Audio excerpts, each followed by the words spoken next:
আপনার এমন কোনো গোপন আমল আছে কি যা শুধু আপনার ও আল্লাহর মধ্যে সীমাবদ্ধ? দুনিয়ার জীবনে আমাদের প্রধান দায়িত্ব হল নিজের আমলনামা সমৃদ্ধ করা। সমৃদ্ধ আমলনামার মাধ্যমে আল্লাহর নৈকট্য লাভ করা, আর আল্লাহর নৈকট্য লাভের বড় মাধ্যম হল গোপন ইবাদত।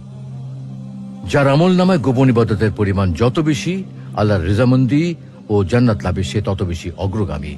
সেজন্য আমাদের প্রত্যেকের জীবনে এমন কিছু গোপন আমল থাকা উচিত যে আমল শুধু আপনি আর আল্লাহর মধ্যেই সীমাবদ্ধ।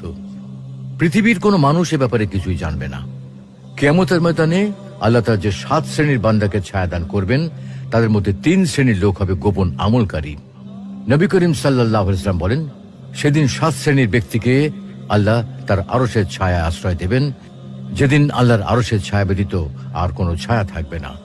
তার মধ্যে অন্যতম হলো সেই ব্যক্তি যে এতটাই গোপনে দান করে যে তার ডান হাত কি ব্যয় করে বাম হাতটা টের পায় না।